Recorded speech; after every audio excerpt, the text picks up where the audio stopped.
आपल्याला तर माहिती आहे की थायरॉइड हा एक गंभीर आणि तेवढाच दुर्लक्षित आजार आहे. हो. तर ह्या थायरॉइडचा आणि स्ट्रेसचा किंवा ताणतणावाचा काही संबंध आहे का? हे मला तुमच्याकडनं परत नव्याने जाणून येस. घ्यायचंय. अगदी, अगदी नक्कीच आहे. कारण जेव्हा मी कायमच म्हणते, की आपल्याकडे थायरॉईड फ्री फॉरएव्हरमध्ये जे पेशंट्स येत आहेत, हं, हं. ते काही ना काही डाएट करून येतायत. काही ना काही एक्सरसाइजचं रुटीन लावतायत, जसं तू आत्ताही हो. म्हणालीस. पण ते बरे नाही होत आहेत. हं, हं. ते फक्त थायरॉईडला कुठेतरी मेंटेन ठेवण्याचं काम करतायत. बरोबर, किंवा बरोबर. त्यातनं जस्ट एक काहीतरी हं. सिम्प्टमॅटिक रिव्हर्सल तर न होता, ते काहीतरी मॅनेज करण्याचा प्रयत्न करतायत. Temporary damage control. येस. पण ते पूर्ण बरे होत नाहीयेत. हं, हं. त्याचं मेन कारण आहे स्ट्रेस. हो. त्याच्यावरती कोणी कामच करत नाही. कोणाला बोलायला वेळ नसतो. सोल्युशन दूरची गोष्ट आहे. अगदी. सो आपण तो देण्याचा प्रयत्न नक्कीच करणार असतो. कारण स्ट्रेस हा खूप महत्त्वाचा किंवा एक मेजर रूट कॉज आहे थायरॉईड होण्यामागं. बरोबर. नेहमीच मी जे सांगते, की TSH जे आहे आपण T3, T4 TSH मधलं TSH जे म्हणतो ते आपल्या ब्रेनमध्ये सिक्रेट होत आहे. हं, हं. हायपोथॅलॅमसमधल्या पिट्युटरी ग्लँडमधून हे थायरॉईड स्टिम्युलेटिंग हार्मोन सिक्रेट होत असतं. आणि जेव्हा आपण सतत कुठल्यातरी निगेटिव्ह स्ट्रेसमध्ये असू, सप्रेस्ड इमोशन्समध्ये असू, एखाद्या डीप ट्रॉमामध्ये असू, तर हे TSH जे आहे ते सडन ट्रिगर होण्याचे चान्सेस खूप जास्त आहेत. राहतात. ओके. त्यामुळे थायरॉईड आणि स्ट्रेस हे एकाच नाण्याच्या दोन बाजू आहेत म्हणायला हं. हरकत नाहीये. ओके. तुमचा स्ट्रेस वाढतोय, थायरॉईड वाढणार आहे आणि थायरॉईड वाढलं की तुम्ही स्ट्रेस मॅनेज नाही करू शकणार आहे. ओके. सो हे एकमेकांशी खूपच लिंक्ड आहे. ओके. मग हा जो स्ट्रेस आहे, हा एक थायरॉइड रिव्हर्सल जर्नीमध्ये किंवा ह्या उपचार पद्धतीमध्ये अडथळा ठरू शकतो का? जसं तुम्ही नक्कीच. आत्ता म्हणालात. Yes, yes. अगदीच नक्की. आणि हं. मी हे कायम म्हणते, की कित्येक पेशंट्स मी ऑलरेडी बघितलेत, की ते छान डाएट करतायत, एक्सरसाइज हं. करतायत, पण प्रचंड स्ट्रेसमध्ये आहेत. हो. त्यांचे TSH पण कंट्रोलमध्ये येत नाहीये, त्यांचं वजनही नियंत्रणात येत नाहीये आणि हवे ते रिझल्ट्स मिळत नाहीयेत.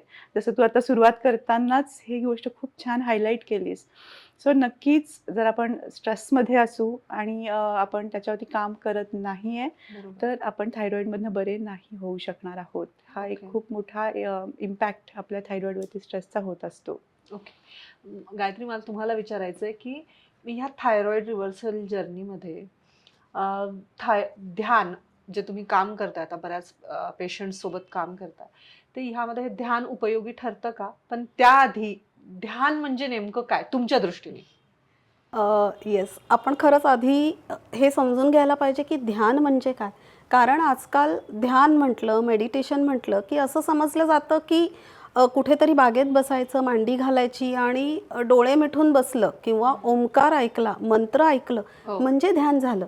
हो. खरं तर आजकाल आपण ध्यानाला एका वेगळ्या पर्स्पेक्टिव्हनी बघायची खूप गरज आहे. बरोबर. कारण ध्यान म्हणजे फक्त आपण तेवढंच करणं नाही, तर आपल्या छोट्या छोट्या गोष्टींमध्ये सुद्धा आपण ध्यान करू शकतो. बरोबर आहे.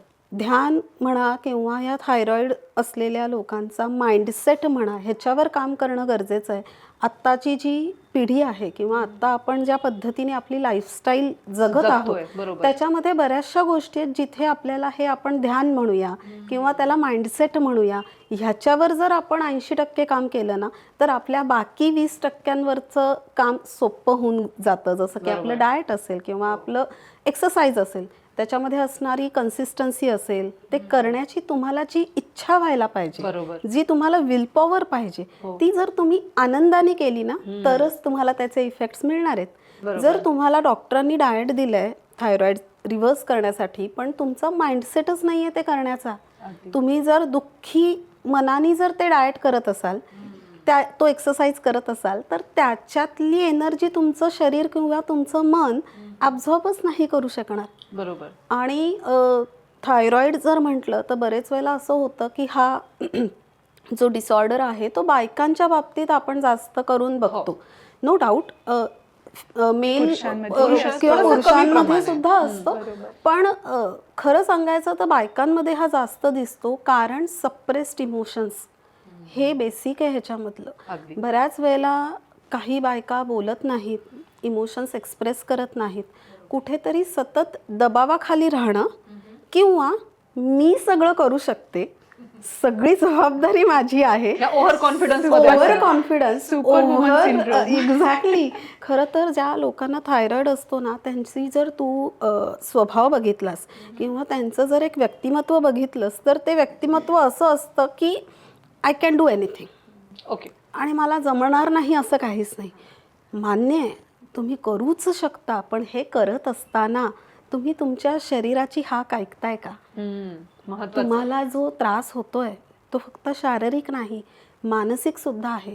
त्याची हाक तुम्ही ऐकताय का? हे बघणं खूप गरजेचं आहे. आणि मग इथे जो रोल येतो ना, तो या माइंडसेटचा येतो. इथे जो रोल येतो त्या ते ध्यानाचा येतो, असं मला वाटतं. आणि मी कुठेतरी वाचलं पण होतं की हे जे आता तुम्ही म्हणालात की मी करू शकते सगळं, हे जे आहे किंवा multitasking, I can do anything, तर हे multitasking can be harmful to your brain. म्हणजे तुमच्या मेंदूला थकवतं हे मल्टीटास्किंग, असं मी वाचलेलं आहे. तर हे खरं आहे का? एक्झॅक्टली, हे मल्टीटास्किंग थकवतं आणि त्याच्यामुळेच हे आपण आजकाल जे लाईफस्टाईल डिसऑर्डर्स म्हणतो ना, ते व्हायला सुरुवात होते. आणि ह्याची सुरुवात आता मी तरुण झाल्यावर होत नाही बरं का संपदा.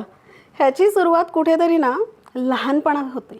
अगदी. आपण ज्या एन्व्हायरमेंटमध्ये राहतो, बरोबर. आपण जसं आपल्या आईला बघितलंय, आपण आजीला बघितलंय, आता जर पुरुष असतील तर त्यांनी जसं त्यांच्या वडिलांना बघितलंय ना, त्यांचे वडील ज्या पद्धतीने जीवनशैली जगत असतात, जसा ते त्यांच्या शोल्डर्सवर सगळा भार घेऊन चालत असतात.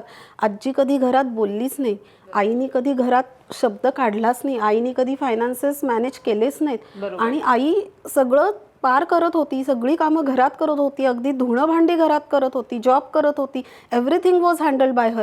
मग मी का नाही करू शकत? अगदी बरोबर. हे जे अपब्रिंगिंगमधनं ते जे माइंडसेट तयार व्हायला लागतो सप्रेस्ड इमोशन्सचा आणि आपल्या भावना बोलूनच न दाखवण्याचा ना, तिथे कुठेतरी मला असं वाटतं होतात हे त्या गोष्टी. स्ट्रेस यायला अगदी सुरुवात बरोबर. होते, आणि- तणाव आणि यायला आणि सुरुवात मला होते. वाटतं की हीच थोडीशी अजूनही ना निगेटिव्ह पण होतं की मी केलं पाहिजे आणि मी करू शकत नाहीये.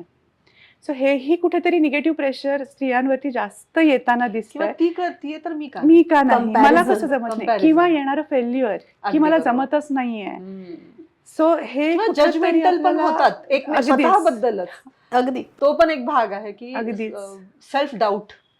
Self doubt. आणि आधी जमायचं आता का नाही, आता हाही काय? एक येत आहे विषय. म्हणजे इथे कुठेतरी So- ऍक्सेप्टन्स मोड ऑन होत नाही स्त्रियांचा. Correct. मेजरली स्त्रियांचंच Correct. म्हणावं लागेल. Correct. अगदी अगदी. कारण पुरुषांच्या बाबतीत काय म्हणजे मला तुमच्याकडनं जाणून घ्यायचं, तुमच्याकडे पेशंट्स येत असतील हो, ह्या हो, बाबतीत, हो. तर नक्कीच पुरुषांचं आहे. काय असतं यामध्ये? पुरुषांच्या मध्ये सुद्धा हे सप्रेस्ड इमोशन्स असतात बरं का. म्हणजे बरेचदा असं म्हणतात की पुरुषांना ओपन अप होण्यासाठी त्यांचे मित्र हवे असतात, त्यांचा तो अगदी. कट्टा हवा असतो हो. आणि बरेचदा तिथे त्यांना तोही मिळत नाही. हम्म. सो अशा वेळेला जेव्हा ते सप्रेस्ड इमोशन्स मध्ये असतात, त्यांच्या या हॉर्मोन्सवरती परिणाम होतो, तेही कुठेतरी डिप्रेशन मध्ये जातात. हम्म.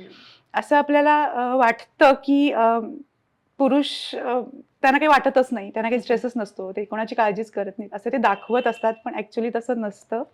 त्यांच्या मनावर, त्यांच्या शरीरावर तितकंच ओझं असतं जबाबदाऱ्यांचं.